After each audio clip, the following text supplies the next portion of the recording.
Ahorita que lo apagué no se oye, ¿verdad? Pero Sí, licenciada, pero aún pareciera que tiene dos aparatos tiene conectados. eco, ¿no será mi voz que está siempre con tos? Buenas Bueno, tardes, tal vez es el dispositivo de la compañera porque en el mío se escucha bien. se escucha bien en el suyo. Ah, Yo qué bien. también le escucho bien. Ah, bueno. Y el profesor Kim dice que me escucha bien. Entonces habría Sí, tal vez licenciada. que revisar ahí. Sí. Bueno, jóvenes, vamos a trabajar hoy el tema de los derechos humanos como fundamentación y de acuerdo con las corrientes filosóficas del naturalismo y el positivismo, ¿verdad? Ahora que los derechos humanos están muy de moda. Bueno, siempre lo han estado, la verdad, desde que si en la Edad Media los santos padres no los hubieran inventado, por decir, o descubierto, hubiera sido muy difícil la vida para todo el mundo. Que el otro día, no sé qué me pasó, entonces estuve duplicando diapositivas.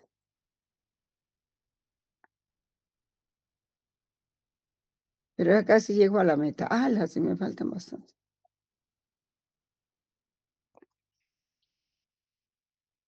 Y esas no se pueden quitar de un solo teclazo.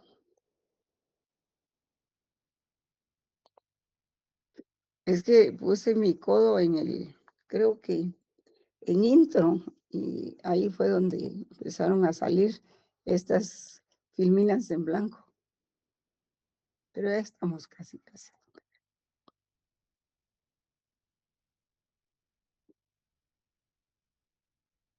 Mientras tanto ingresan los demás.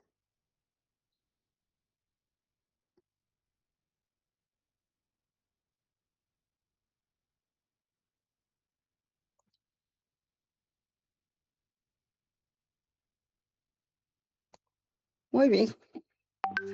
Bueno, vamos a ver la fundamentación de los derechos humanos. Ese es el punto. Así lo tienen ustedes en el programa, jóvenes. La fundamentación de los derechos humanos. Miren, este es una compilación de varios libros, de varios textos sobre derechos humanos. La verdad es que fue un estudio, pues, un poquito acucioso de parte de la cátedra, ¿verdad? Para llevarles a ustedes un tema completo sobre los derechos humanos. Porque no basta solo poner los títulos, hay que explicarlos bien y darles alguna coherencia. Entonces, solo quiero traer aquí a colación esto.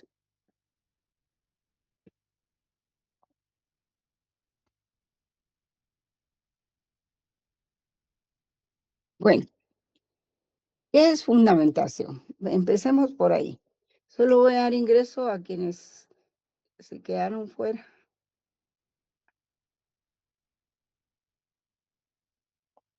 Son 15 y pues eran muchos. Bueno, aquí estamos. ¿Qué es fundamentación? Bueno, pues hubo una investigación en el diccionario de la Real Academia Española, ¿verdad?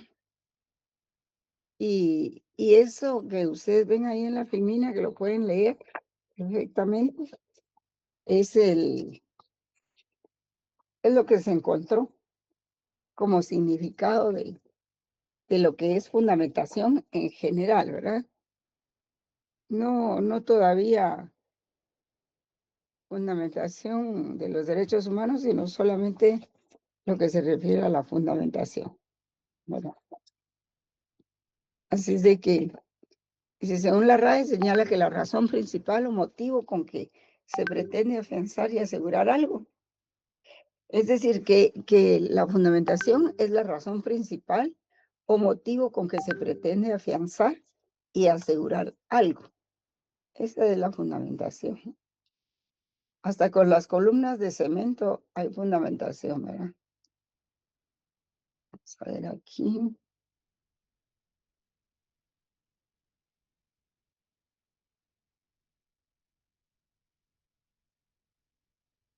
Dejar ingresar a estos dos compañeros. Bueno.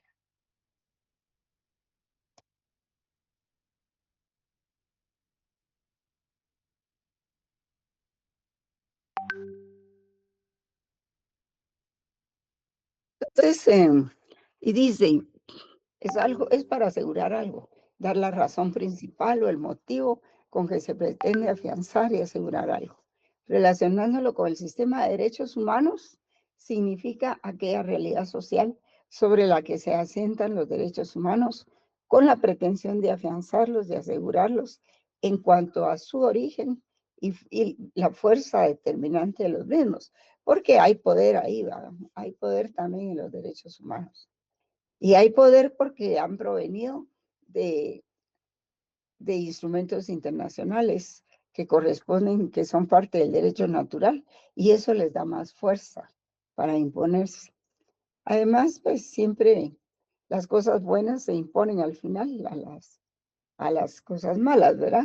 Tal vez no de inmediato, pero sí con el tiempo.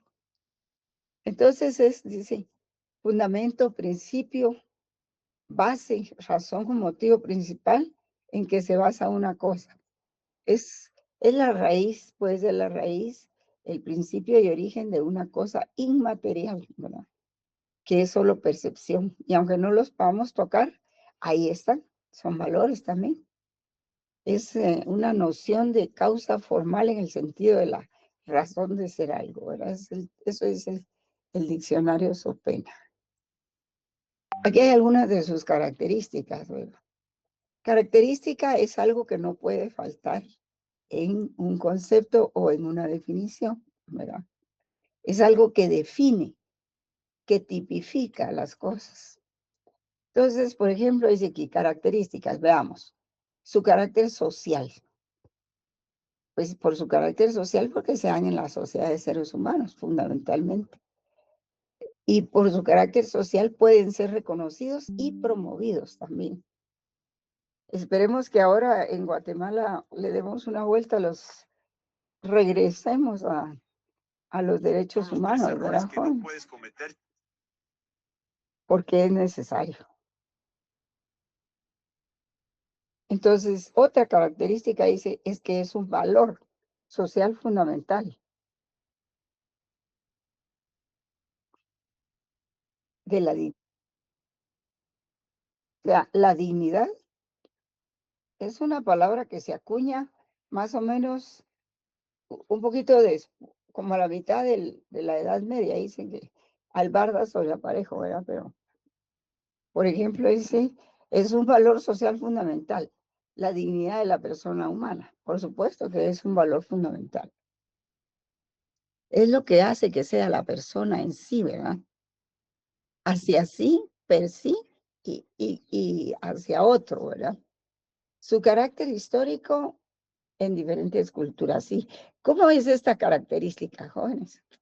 Pues que no en todos los modos históricos de desarrollo de la sociedad fue igual. Algunos la negaban, le negaban su carácter y su poder, ¿verdad? Su fundamento. Otros lo aceptaron con facilidad, ¿verdad? Por ejemplo, bueno, había sociedades como los vikingos, ¿verdad? Que hablarles de derechos humanos era algo así como hablarles de chino, ¿verdad? Pero, sin embargo, ellos sí practicaban los derechos humanos, a pesar de la violencia con que actuaban y a pesar de su carácter eh, guerrero, agresivo y todo eso, ¿verdad? A pesar de eso, daban valor a las mujeres, a la familia y a otras formas de manifestación de los derechos humanos. O sea, que aunque no se dijera, no se conociera el término, existía ya. Y ese es su carácter histórico en distintas culturas, ¿verdad? En Grecia no se diga, ¿verdad? Porque en Grecia nació todo lo que era parte de la filosofía. Y son es formalmente estable, pero de contenido variable. ¿Alguien tiene abierto su micrófono, jóvenes? Ahí oí la Licenciada, moto. perdone, buenas tardes. Aprovechando, fíjese que hay varios compañeros en espera, indican que han estado solicitando ingreso. Pero acabo de ingresar a los últimos dos. Bueno, lo voy a chequear ahorita de nuevo. Ah, sí, verás que tal vez yo solo le di ingreso a dos. Ya habían 7. Bueno, muchas gracias por avisarme. Con gusto, gracias. Creo que ahí ya. Bueno, pues para quienes acaban de ingresar, estábamos viendo precisamente los derechos humanos, sus características, su fundamentación, por qué se les llaman valores, ¿verdad? Y entonces estábamos aquí. Una característica es su carácter social, como les decía, una característica es lo que hace que sean las cosas, ¿verdad? Es algo esencial que no puede cambiar, que no cambia, puede cambiar, puede degradarse o intensificarse, ¿verdad? Es su carácter social, porque siempre se da entre grupos de personas. Es un valor social fundamental la dignidad. Y esta dignidad de la persona humana, pues, proviene más o menos de la Edad Media. Desde ahí cuando los santos padres inventaron los derechos humanos, porque ellos fueron los primeros realmente.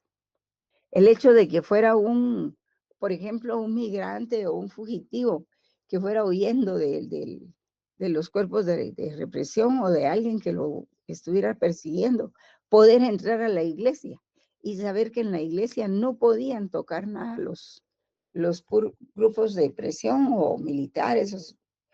Entonces, eso hacía que la iglesia fuera un templo, pues, inviolable, ¿verdad? Y en el cual pues llegaba todo aquel que se sintiera perseguido. Y luego pues vemos que su carácter histórico ha sido diferente en distintas culturas, ¿verdad? Podemos ver que en algunos modos de producción, por ejemplo, en el capitalismo, ha habido un boom de los derechos humanos, pero luego en otros no.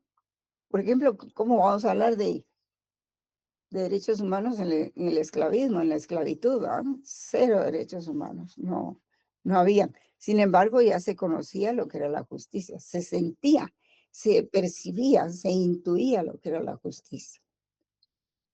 Formalmente estables, pero de contenido variable, ¿sí? Dependiendo de muchas cosas, de la sociedad, del año, o sea, el tiempo, ahí sí que hasta de la ubicación geográfica, de las costumbres de los miembros de una determinada sociedad. Y entonces, pero el hecho es de que se mantenían, eran estables, perdón, en la forma o su percepción se mantenía, aunque el contenido variara, ¿verdad? Y un concepto que va acuñado a los derechos humanos universalmente y siempre es así, pues muy aceptado, es la dignidad por encima de todo. Y tiene relación con otros valores sociales fundamentales.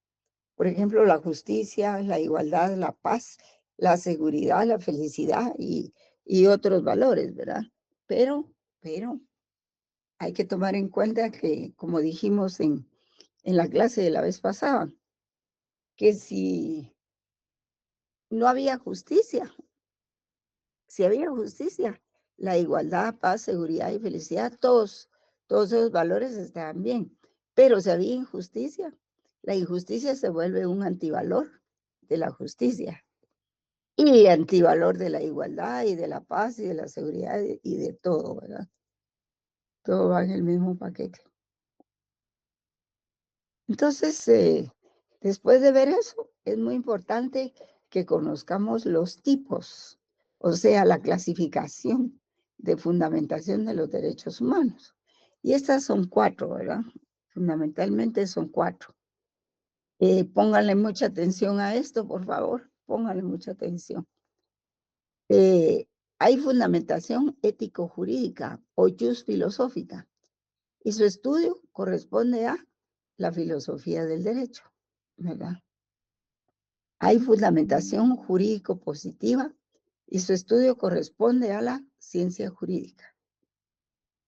Hay fundamentación jurídico-política y su estudio corresponde no a la filosofía del derecho, sino a la filosofía política. Y eso se relaciona con el Estado, ¿verdad? Hay fundamentación ético-religiosa, cuyo estudio corresponde a las diversas religiones. Claro, en el pensamiento cristiano, que es el que más ha prevalecido, pues su estudio corresponde a la teología moral. Por supuesto.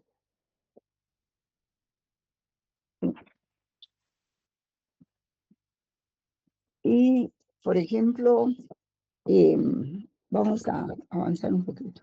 Vamos a ver una por una de estas 4, ¿verdad? Así es de que atención a esto, por favor.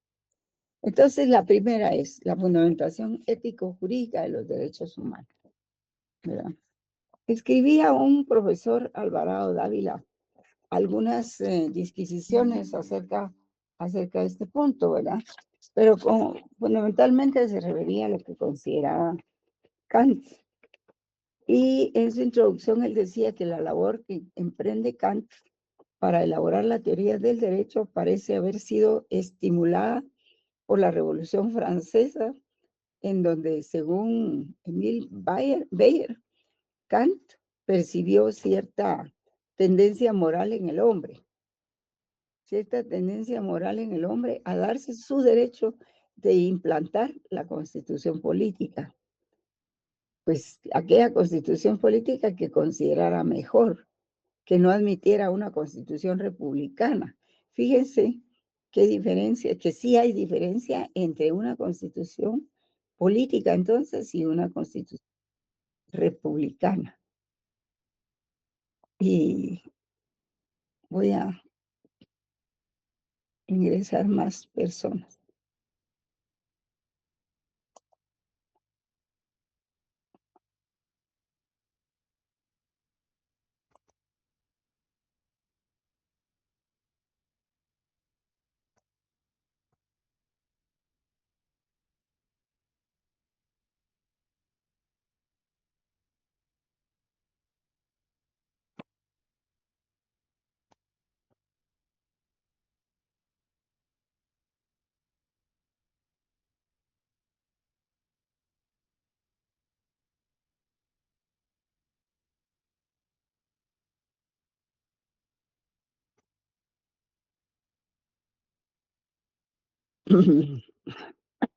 Ese tema de investigar una constitución republicana y una constitución política, se los dejo a ustedes. Es bueno que investiguen.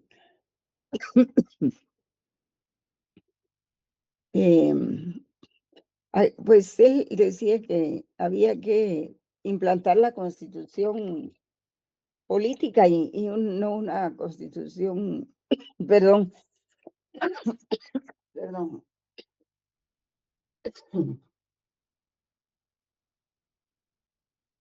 No sé qué se pasa cuando, aunque uno ya se haya curado, la tos persistente siempre queda.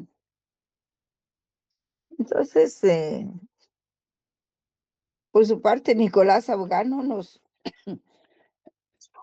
nos induce a pensar lo contrario, ya que según él, Kant condena la Revolución Inglesa y la Francesa, porque procesaron y ejecutaron a sus soberanos. Entonces, por eso decía que no debían tomarse en cuenta esos eventos, porque procesaron y ejecutaron a sus soberanos. Con ello, Kant niega la legitimidad de la rebelión del pueblo contra el soberano legítimo. Ahora bien, ¿cómo hemos de entender el derecho de resistencia del individuo contra el Estado? Pues Kant dice que cuando éste nos habla del Estado como órgano del derecho, lo importante es el papel preponderante que Kant cumple en la historia de la filosofía y la filosofía del derecho con su exhaustiva teoría del derecho. Y empecemos pues ahora con lo que el gran filósofo entiende por el concepto de derecho, el filósofo Kant, ¿verdad? Y dejemos de un lado las posibles influencias que ayudaron a la consolidación de sus teorías.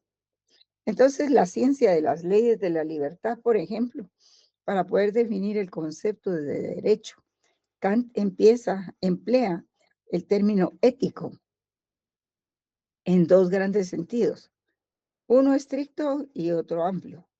Y esto se ve cuando considera el derecho como ciencia de las leyes morales, que él divide en jurídicas y éticas.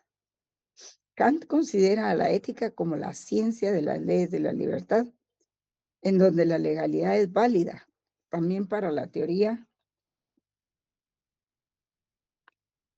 del derecho, ya que opina que la teoría del derecho debe de fundarse en principios, negando así el empirismo jurídico. Entonces, la ética es válida tanto para la sociedad jurídica como para la comunidad moral.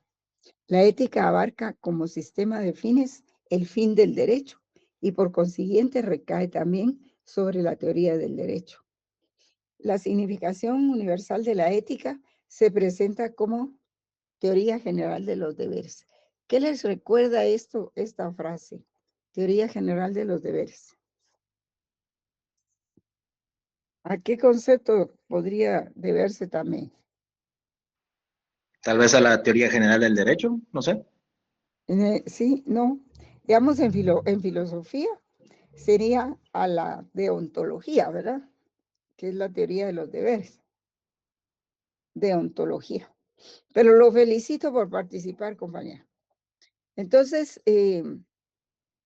cuando nosotros decimos, o Kant, mejor dice, la significación universal de la ética se presenta como teoría general de deberes, pareciera que estuviera hablando de la deontología, ¿verdad? Pero no, está hablando de la ética, ya que todos los deberes, en cuanto a deberes, pertenecen a la ética.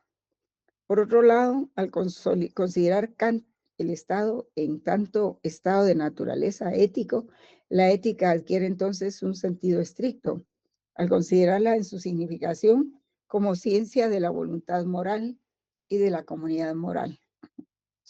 Para distinguirlas de las leyes naturales o físicas, Kant denomina a las leyes de la libertad como leyes morales, en donde cuando no se refieren más que a acciones externas y a su legitimidad se las llama jurídicas. Sí, él hacía esas divisiones, ¿verdad? Las leyes de la libertad eran las leyes de la comunidad moral, porque pues uno tiene cierta libertad en una comunidad, ¿verdad? Hasta donde llega el derecho del otro, ¿verdad? Que hay que respetar el derecho del otro. Hasta ahí llegan mis libertades, ¿verdad? Y las ciencias jurídicas que pues se las llama jurídicas, pero se refieren a acciones externas, ¿verdad? Ustedes saben que la ética, pues hay manuales de ética. Por ejemplo, en el organismo judicial hay manuales de ética, hay reglamentos, hay leyes. Por ejemplo, la ética del abogado y del notario, ¿verdad? Son código de ética para el notario, código de ética para el abogado. Y cada uno tiene su serie de comportamientos, ¿verdad? Y todo eso es ética, porque todo eso se refiere a comportamientos internos del profesional, pero que se reflejan eventualmente en una acción externa, que eventualmente podría convertirse en una omisión de esas, en un delito, ¿verdad? Entonces, esa es la dinámica un poco entre las leyes morales, las leyes éticas y las leyes jurídicas, e incluso las leyes naturales o físicas. Entonces, la legislación jurídica admite como motivo de la acción un impulso destinado a la idea del deber.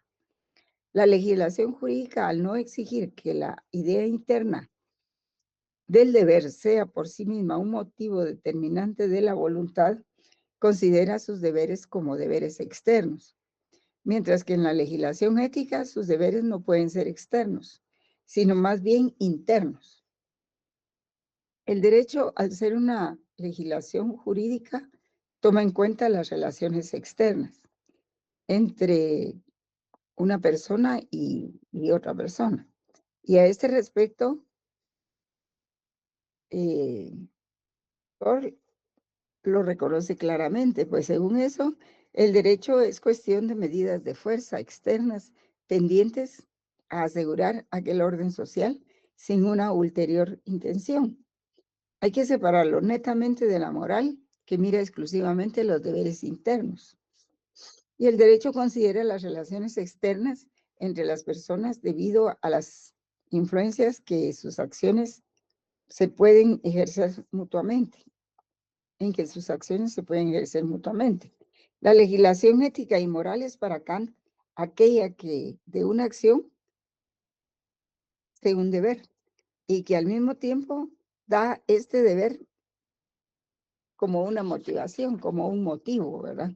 Entonces la legislación jurídica, al no encontrar el motivo de la acción en la idea del deber, debe buscarlo entre los motivos interesados del arbitrio, es decir, entre las inclinaciones y aversiones, pero especialmente entre las aversiones, porque una legislación debe ser coactiva.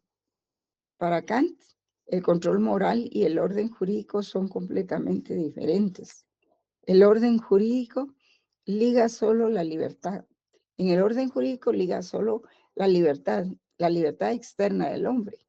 El orden moral, en cambio en la interna, el primero, y también la libertad interna, pero el primero se basa en la mera coacción y el segundo se basa en un motivo interno moral. O sea que son diferentes, ¿verdad? El orden jurídico liga solo en la libertad externa y el orden moral liga solo en el motivo interno moral. Cuando Kant refiere la legislación jurídica al ámbito de lo externo, no llega necesariamente a decir que la legislación moral no tome en cuenta los actos externos. Por ejemplo, la legislación, por el contrario, erigiendo en deberes los actos internos, no excluye los externos, sino que por el contrario, reivindica todo lo que es deber en general. Y más adelante, hay pues en verdad un gran número de deberes directamente morales, pero la legislación interna considera también todos los demás como deberes morales indirectos. Entonces, es un rollo eso de la moral y la ética, pero así hay que entenderlo, porque así nos vienen los textos, ¿verdad? Así es de que la ética, yo siempre he dicho que la ética es un comportamiento interno del ser humano en que él es su propio juez, ¿verdad? Él es su propio juez. Si yo tengo un deber que hacer y lo conozco muy bien, pero no lo conoce nadie más, no lo conoce ni mi mamá, ni mi papá, ni mis hermanos, ni la familia, ni los compañeros de oficina, ni nadie, ¿verdad? Solo yo. Entonces, ¿quién se obliga a sí mismo a acatar ese deber? Pues yo, ¿verdad? Ustedes, internamente. Está en su psiquis, debería estar en su psiquis, ¿verdad? Y es un conjunto de principios y valores, la ética es un conjunto de principios y valores que orientan las relaciones humanas. Sí, todo eso es para convivir en paz, en armonía, ¿verdad? Entonces, los derechos humanos son universales y su característica universal es su violación universal. Y ambos poseen historia, tiempo y espacio construidos por la acción humana. Pero, ¿qué se hace con el derecho a vivir, por ejemplo, cuando este ya no opera para la mayoría de la población planetaria? ¿Qué se hace con el derecho a vivir? ¿Verdad? Nuestra Constitución, el artículo primero dice el derecho a la vida, ¿verdad? El Estado tiene la obligación de preservar y defender la vida, algo así dice. Entonces, cuando uno encuentra que hay mucha población como que hay que cambiar los paradigmas, ¿verdad? Y ahí es donde viene el conflicto existencial, si ustedes quieren, ¿verdad? Y entonces, vamos a ver la segunda fundamentación. La fundamentación ético-jurídica o filosófica, ¿verdad? Es una corriente naturalista que encierra varias escuelas. Ah, no, esta es lo mismo que la anterior. Está la escuela tomista, por eso se llamaba a esa época la escolástica, ¿verdad? Porque había muchas escuelas de filosofía, de ciencias y de tantas cosas, ¿verdad? De religión, que eran racionalistas, se le llama racionalista, porque fue de las primeras que descubrió, pues, de que el conocer los valores en el derecho y la justicia no provenía necesariamente de un ser superior, sino provenía del razonamiento, del avance racional del ser humano, ¿verdad? También está el derecho natural que también se enseñaba en esas escuelas. El marxismo también se enseñó ya después. El humanismo. Y el humanismo tomista era. O sea, una mezcla entre las escuelas, la escolástica de Santo Tomás de Aquino y el humanismo. Fundamentalmente con él era el humanismo, que también se parece al marxismo, aunque ustedes no lo crean. Y el fundamento de los derechos humanos que corresponde per se a la naturaleza humana, en especial su dignidad. Y esto es en el caso de la corriente naturalista. Aquí estamos hablando de dignidad porque la dignidad proviene del derecho natural, ¿verdad? En cambio, la corriente positivista que está aquí habla de varias escuelas: el normativismo legalista, el positivismo antimetafísico, el carácter no jurídico de los derechos humanos. En su lugar, habla de derechos fundamentales reconocidos en las mismas normas del derecho positivo. Nótese que no dice derechos humanos.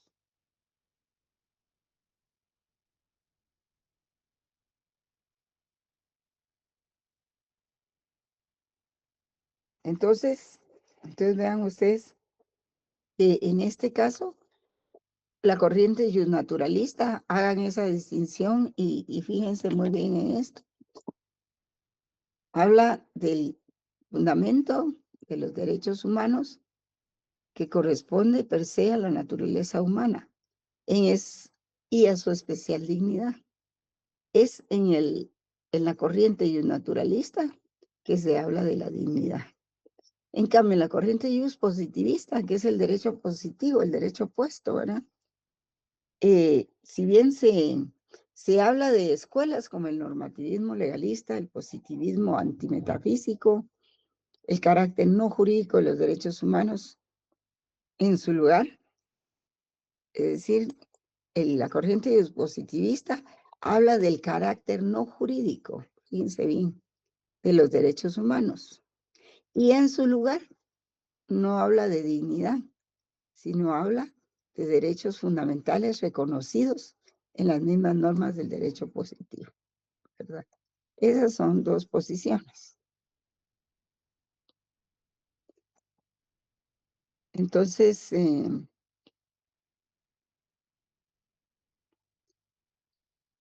aquí pues ustedes pueden ver que hay una doble perspectiva de la dignidad humana, ¿verdad? Por una parte, el naturalismo medieval, que fue el que más o menos inventó el concepto, ¿verdad? De la dignidad, era lo que la dignidad tenía una significación y es lo que hace que el hombre fuese a imagen y semejanza de Dios. Ese término fue acuñado hace muchísimo tiempo, ¿verdad? Y ese fue el medieval, pero el naturalismo moderno dice, en la existencia misma del hombre, es la existencia misma del hombre como ser racional, con posibilidad para realizarse junto a otros seres humanos, de manera libre igualitaria y solidariamente, ¿verdad? Entonces el justnaturalismo moderno avanza y ya lo concibe, ya le pone valores, metas, perspectivas, ¿verdad? Y entonces ahí es donde pues se habla de dos perspectivas en el justnaturalismo. Una perspectiva negativa que realmente no es negativa, ¿verdad? Es que la persona no puede ser objeto de ofensas ni humillación, ¿verdad?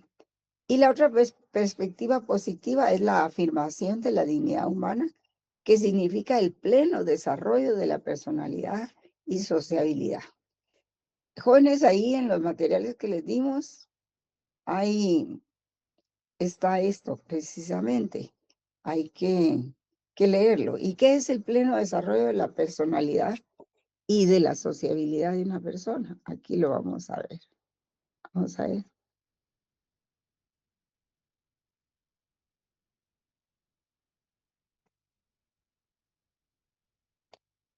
Creo que lo borré. Está borrando.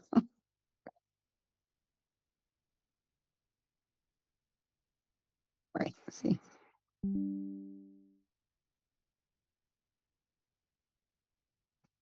Aquí está. El pleno desarrollo. Aquí está, aquí sí. Aquí está.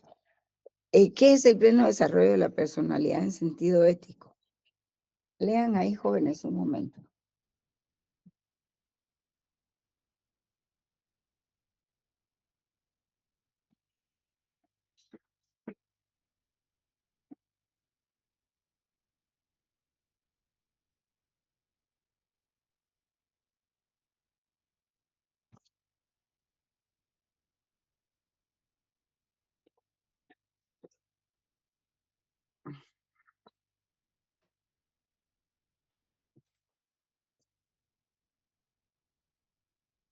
Como deseamos un pleno desarrollo de nuestra personalidad en sentido ético, claro que lo deseamos.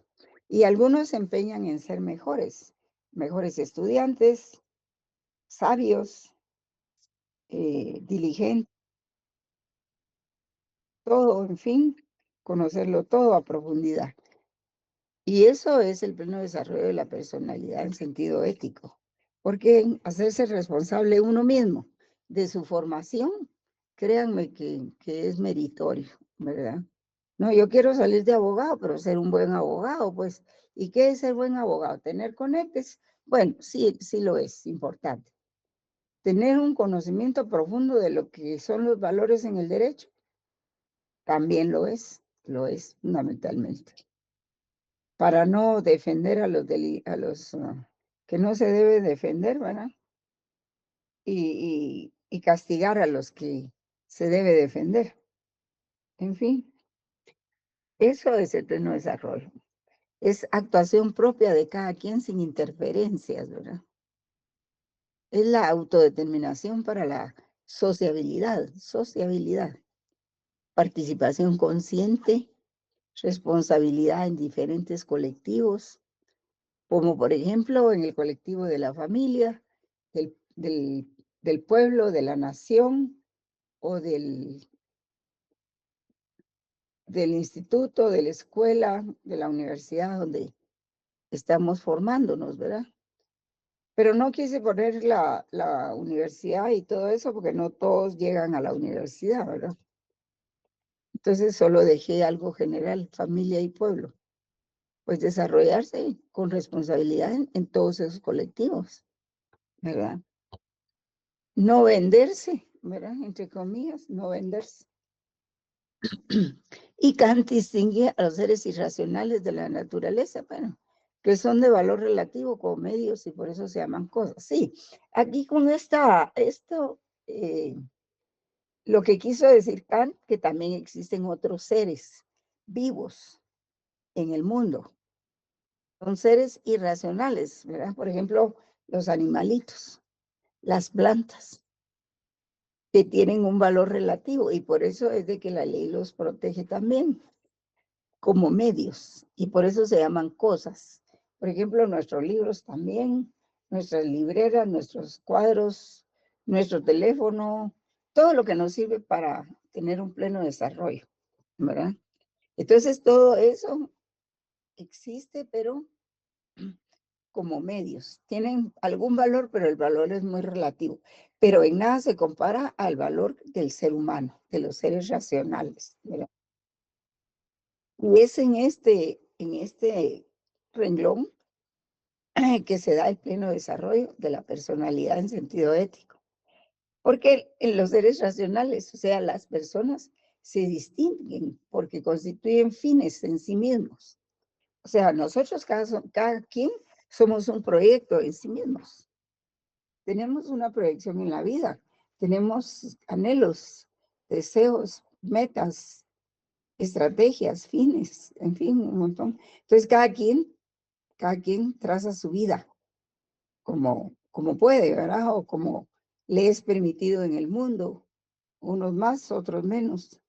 Entonces, estos seres racionales no pueden ser utilizados o usados como las cosas, como los medios que se les llama cosas, los animalitos y todo eso, ¿verdad? Porque los seres racionales no tienen precio, tienen dignidad, respeto, tienen realidades cuya existencia en sí misma es un fin. Entonces, él, pues, hace esa distinción, ¿verdad? Kant distingue de esa manera el pleno desarrollo de la personalidad solo en los seres racionales, ¿verdad? En sentido ético. Y dice que la dignidad, pues, es reconocida en diferentes instrumentos internacionales, que ustedes ya los han de conocer. Por ejemplo, en la Convención Americana de Derechos Humanos, en el artículo 11.1, se dice: toda persona tiene derecho, puntos suspensivos, al reconocimiento de su dignidad. ¿Ya? Por ejemplo, en el preámbulo de la Declaración de los Derechos Humanos, en el primer considerando, dice, pues la libertad, la justicia y la paz tienen por base el reconocimiento de la dignidad. Otra vez el reconocimiento de la dignidad.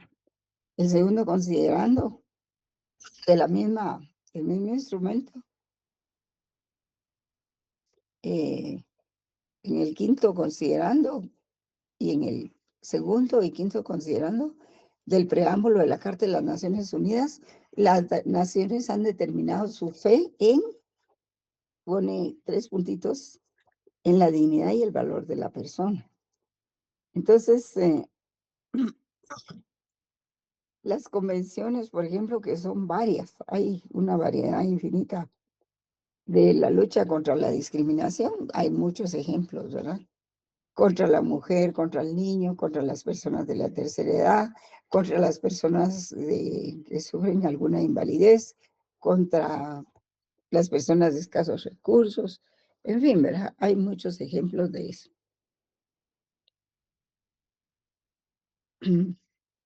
Ahora vamos a la tercera fundamentación, me parece la tercera o la segunda, que es la fundamentación jurídico-positiva de los derechos humanos. Esta fundamentación se encuentra en los valores, porque fíjense que habla aquí, miren, fundamentación jurídico-positiva. Se van a confundir, no todas son iguales. Está en los valores, en los principios que de ellos se derivan, que las constituciones reconocen en forma explícita o implícita. El profesor Pérez Nuño dice que los valores constitucionales poseen una triple dimensión. Una dimensión fundamentadora en el conjunto de disposiciones e instituciones constitucionales y en el ordenamiento jurídico en su conjunto, sí. Se refiere a los principios, ¿verdad? A los principios constitucionales y a todo el ordenamiento, todo ese andamiaje del ordenamiento jurídico en su conjunto. Otra orientadora del orden jurídico político hacia metas o fines predeterminados. Sí, porque a pesar de que está la Constitución en primer lugar, pero la Constitución prevé que se desarrolle con varias leyes ordinarias, ¿verdad? Por ejemplo, está el ordenamiento territorial que manda a las municipalidades a hacer el ordenamiento territorial urbano, ¿ah? Ordenamiento urbano territorial. Y la función crítica, la triple dimensión, la dimensión crítica, que es en cuanto a que su valor reside en su idoneidad como criterio de valoración para justificar hechos o conductas, ¿verdad? Entonces, esta fundamentación jurídica de los derechos humanos, pues nos puede proporcionar esa crítica en cuanto a que su valor reside en su idoneidad como criterio de valor para justificar hechos y conductas. Entonces, los criterios de valor, pues, son muy importantes en un dictamen, por ejemplo, en un libro, en un tratado, en las clases. ¿A qué es que se le da valor y a qué no? Y para eso, pues, siguiendo a Pérez Luño, como había mencionado, está lo del principio de legalidad. Dice, como se habla de la fundamentación jurídica política positiva, aquí arriba, ¿verdad? Y aquí se habla de que una de las dimensiones es la fundamentadora y orientadora del orden jurídico político. Entonces aquí se habla del principio de legalidad. Dice, el problema de la legitimidad o fundamentación de los derechos humanos se convierte en el problema de legitimidad legal o legalidad de los derechos fundamentales. O sea, esto quiere decir que a pesar de que provengan del derecho natural, se trasladan al derecho positivo, o sea, al ordenamiento jurídico, que son todas las leyes que tenemos escritas, ¿verdad? Se trasladan para ahí. Y en cuanto al principio de legalidad, pues es uno de los pilares fundamentales de las garantías de los derechos humanos. Es importante señalar, en virtud de lo mencionado, la conexión existente entre el fundamento inmediato o próximo de los derechos humanos y el fundamento jurídico positivo de los mismos. Esto tiene mucho que ver con la fundamentación jurídica positiva que habíamos visto aquí, ¿verdad? Precisamente porque está escrito en la ley. Por eso dice, es importante señalar, en virtud de lo antes mencionado, la conexión existente entre el fundamento inmediato o próximo de los derechos humanos y el fundamento jurídico positivo de los mismos, ¿verdad? Hay una gran conexión ahí. La fundamentación jurídico-política. Esta es la tercera fundamentación que vemos en esta clase. ¿Cómo fundamentar la fundamentación jurídico-política? ¿Cómo fundamentar esa conexión existente entre dignidad y Estado de Derecho? Pues es que cuando hay Estado de Derecho, se cumplen los derechos humanos también, no solo la ley. Entonces, la cuestión hace referencia a qué se entiende como criterio de legitimación, de fundamentación de legitimidad del Estado democrático. Pues sí, porque, por ejemplo, el Estado alemán en la Segunda Guerra Mundial, el nacionalsocialismo, que es el nazismo, pues ¿qué pasaba? Se cumplía la ley por sobre todas las cosas, pero no se cumplía en función de los derechos humanos. Y ese es el quid de la cuestión aquí. Porque no había conexión, como dice aquí, cómo fundamentar esa conexión existente entre dignidad y Estado de Derecho a través del cumplimiento de los derechos humanos. Pero si no se cumplían los derechos humanos, si mataban por docena ahí, ¿verdad? Entonces, para eso, pues, hay varias teorías que ustedes pueden ver aquí, quienes las han escrito, ¿verdad? Pero también la de John Locke, que se preocupan por el problema del origen del poder legítimo. Todas estas se preocupan por el origen del poder legítimo, o sea, el contrato social, cómo surgió el derecho, cómo surgió el Estado, más que todo el Estado, cómo surgió, cuál es su origen, ¿verdad? Y pues está la teoría de los consensualistas, ¿verdad? Que buscan que se garantice no solo la legitimidad, o sea, el origen, porque la legitimidad tiene mucho que ver con el origen. ¿Quién lo pidió? ¿Quién lo requirió? ¿Quién lo exigió para que figuraran ahí los derechos humanos? ¿Y cómo es de que el ordenamiento jurídico o las constituciones son legítimas a través del ejercicio de los derechos humanos? Entonces buscan que se garantice no solo la legitimidad, el origen del poder, sino también su legalidad, el ejercicio del mismo. Y a partir de ahí se establecen principios de justicia ecuánimes que les permitirán beneficiarse, aún en una situación social muy desfavorable, privilegiando la comunicación y la libre expresión. Esto es muy importante, esto último, jóvenes. Ustedes han oído hablar, ¿verdad?, del derecho de libre expresión, que ha sido tan conculcado en Guatemala por los mismos jueces, los jueces. El caso, por ejemplo, de Rubén Zamora ha sido algo, pero terrible. Y sin embargo se ha hecho. Pareciera que es de otro mundo, pero sí se han conculcado los derechos de libre expresión que siempre estuvieron a nivel constitucional. Como dice aquel anuncio, no me importa lo que digas, pero sí me importa tu derecho a la libre expresión, ¿no? Y tenemos, bueno, esta fundamentación jurídico-política reside también, hay que ver, en la filosofía política, ¿verdad? Hay que tener en cuenta esto de aquí arriba, ¿me?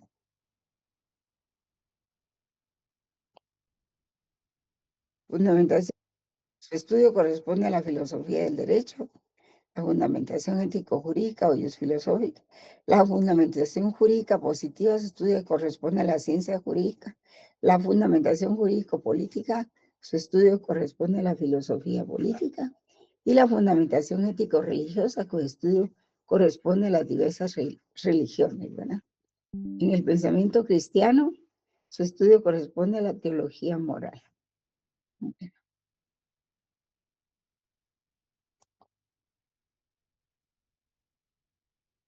Vimos esto. Pues sí, aquí con relación a la fundamentación jurídico-positiva es donde se habla del principio de legalidad, ¿verdad? Sí. La fundamentación jurídico-política, pues es donde se habla de otros derechos, ¿verdad? Lean bien esto, traten de internalizarlo, joven. Ya más fácil no les puedo poner la sesión. Y la fundamentación ético-religiosa. Pues la teología dogmática afirma que la dignidad de la persona humana como fundamento de los derechos humanos proviene de Dios y su destino está en Dios. Sí, por ejemplo, San Agustín de Hipona y Santo Tomás de Castilla, no, perdón, y Santo Tomás de Castilla, Santo Tomás de Aquino, pues ellos basaban su teología dogmática de los valores en esta fundamentación ético-religiosa. Pero en todas partes hay ética, ¿verdad? Hasta en las relaciones humanas hay ética. Hay un tratado de la ética en las relaciones humanas. En las relaciones amorosas, perdón. Entonces, tenemos también el valor seguridad, que es un problema fundamental del cual se hace depender al individuo y se relaciona con la dignidad de la persona humana, que aparece como fin esencial de los estados organizados en forma de Estado de Derecho. Entonces, eso es lo que distingue el Estado de Derecho, ¿verdad? Que realmente se cumplen los derechos humanos. Porque, como les decía yo, podemos tener el nazismo, el fascismo en estados en que se cumple la ley, pero es que la ley no favorece al individuo, pues, ¿verdad? Y no se cumplen derechos humanos, no se observan, no se respetan. También el Estado de Derecho es aquel en que el derecho y el procedimiento jurídico están basados en la dignidad humana. en la libertad personal, en la igualdad de derechos y de los ciudadanos. En los estados totalitarios hay una negación de la dignidad de la persona. La doctrina fascista considera al individuo como un medio, no como un fin para mantener el Estado de Derecho, ¿verdad? O sea, el individuo en los países totalitaristas o totalitarios, perdón, el ser humano, la persona, el ciudadano, es un medio para resguardar el Estado de Derecho. En cambio, digamos, en sociedades democráticas, pues se ve al ser humano como una persona en sí misma, como un proyecto, un fin en sí misma, ¿verdad? Y eso lo dice aquí abajo, ¿ven? Entonces, el valor de la seguridad jurídica de los derechos humanos surge de la necesidad de garantizar el respeto a la dignidad de la persona humana y los valores que de ellas se derivan como la justicia, la vida, la libertad, la igualdad y la solidaridad. Entonces, las condiciones del concepto de seguridad jurídica son, por ejemplo, lo estructural en disposiciones supremas. O sea, de lo que se trata es de tener normas de valor supremo, ¿verdad? De un nivel superior como las constituciones. En Guatemala tenemos la Constitución y 4 leyes más, que son la ley electoral y de partidos políticos, la ley de orden público, y ¿cuál otra ley? La ley de habeas y de constitucionalidad, y la ley de ¿qué? Que es otra constitucional, ustedes no se recuerdan. Bueno, Libre emisión del pensamiento. ¿cómo? De libre emisión del pensamiento. Exacto, libre emisión del pensamiento, gracias. Y la compañera. ley de amparo.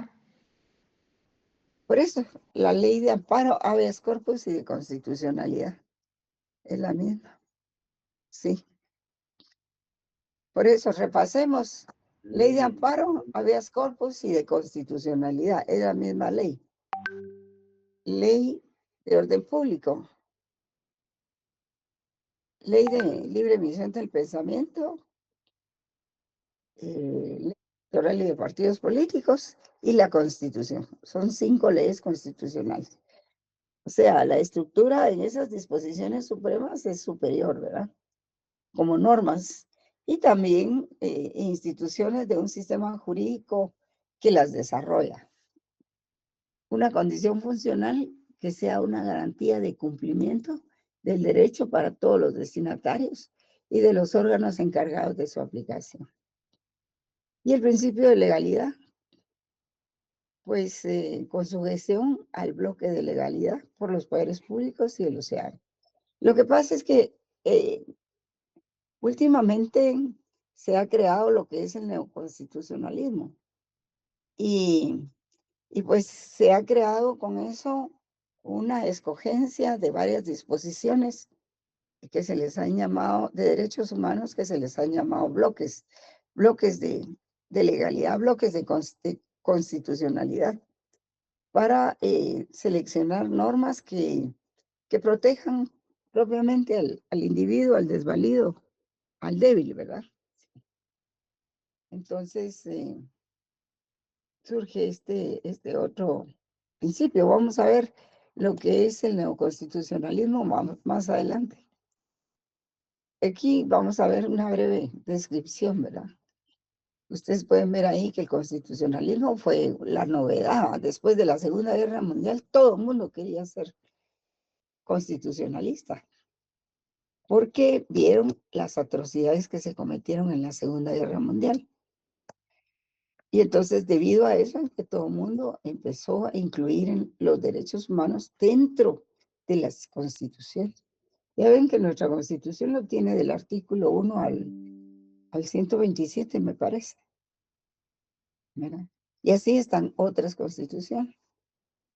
Y es para garantizar los derechos fundamentales, dejando en un segundo plano el de la limitación del poder. Y ubica en segundo lugar el poder estatal y en un primer plano la garantía de los derechos fundamentales como prioridad en el ordenamiento jurídico. Es decir, que la Constitución de 1985 colocó toda 127 artículos dedicados a los derechos humanos, individuales y colectivos, ¿verdad? Y después ya vino la organización del Estado propiamente, ¿verdad? Cómo se organiza el Estado en el poder ejecutivo, legislativo y judicial, ¿verdad? Luego vienen las dependencias controladoras, ¿verdad? Como la Contraloría, el Ministerio Público y eso. Y bueno, pues el papel en el orden mundial de los derechos humanos, pues, es muy grande. Antes de la ONU se consideraba un asunto interno de los estados, pero después de que se crea la ONU, ya se incluye el tema desde su fundación en la Carta de las Naciones Unidas. Y surgen códigos y el apoyo mundial, enfocándose en grupos vulnerables, como niños, mujeres, trabajadores, migrantes, minorías indígenas, discapacitados y otros, ¿verdad? Se enfoca en temas como el racismo y la administración de justicia. Y la Comisión de Naciones Unidas se conforma para los derechos humanos en 1946. Y aquí es donde eligen a algunos ciudadanos del mundo que van a hacer una auditoría prácticamente a otros países acerca de si se cumplen o no los derechos humanos. Y entonces se crea el sistema de Naciones Unidas con los derechos humanos. Bien, jóvenes, estamos a unos minutos de terminar. Entonces dejamos ahí y nos vemos el viernes. Buenas noches, Lick. Yo tengo una consulta personal. Mi nombre es Alejandra Pérez Ronquillo y yo tengo una consulta sobre mi puntuación en el examen, en el segundo examen parcial. Yo fui una de las Ajá. personas que lo hizo de forma extemporánea el día jueves pasado. Entonces, pues yo tengo una sorpresa con la puntuación del examen, ya que fue muy baja. Entonces quisiera solicitar la revisión y saber cómo proceder en este caso, ya que estamos en la virtualidad. Y, Sí, ese es el problema, porque mire, la ujú, virtualidad es exacta, ¿va? Si la pregunta es mala, la respuesta es mala. Es decir, si la respuesta fue mala, pues ahí no hay para dónde, ¿verdad? Cuando se pasa un examen presencial en el que usted tiene que contestar varios conceptos, ¿verdad? Pero mire, confíe en nosotros, lo vamos a revisar, ¿verdad? Licenciada, buenas noches. muchas Para gracias. dárselo ahorita es imposible. ¿Sí? Licenciada, buenas noches. Gusto en saludarle. Le saluda Darwin Togel. Sí, Darme. Fíjese, licenciada, que al igual que la compañera, pues mi caso no fue igual con respecto a la puntuación. Fíjese que yo Ajá. me examiné, envié mi examen y aparezco que no me presenté al examen. Bueno, licenciada, yo tengo un caso similar. Pero miren, eso ya lo habíamos visto. Y varios compañeros, 4 compañeros presentaron esos problemas y se les hizo examen extemporáneo. No, Ligda, o sea, yo acabo de ver eso y la verdad que me aparezco que no me presenté y yo me examiné en el examen ordinario, no en el extraordinario. Ah, en el ordinario. Sí, yo me Ah, examiné bueno, en el eso sí ordinario. puede ser un error. Sí, por favor, Linda, le puedo dar mi número de carnet y mi nombre completo para Sí. ver eso porque no tengo nota. Ah, bueno, eso sí. Hágame favor, sí puede ser un error Claro, Linda, no, a yo las no me calificaciones en aparto el estado no me general, aparto ¿verdad? de ello, no me aparto de ello, solo me preocupa porque ya vienen los exámenes finales y no tengo nota. Ahí vamos a tomar nota con el profesor Kim Va, para ver entonces le doy de desde qué. acá, anota mi número de carnet y mi nombre, licenciada, disculpe. Sí, Buenos días, Por licenciada. favor, perdone, Sí. por favor, Darwin, si usted sería muy amable de enviarme sus datos, ya que pues ya la licenciada está enterada, ¿verdad?, de la situación Yo, y yo procedo a enviárselos a ella. yo se lo envío a su WhatsApp.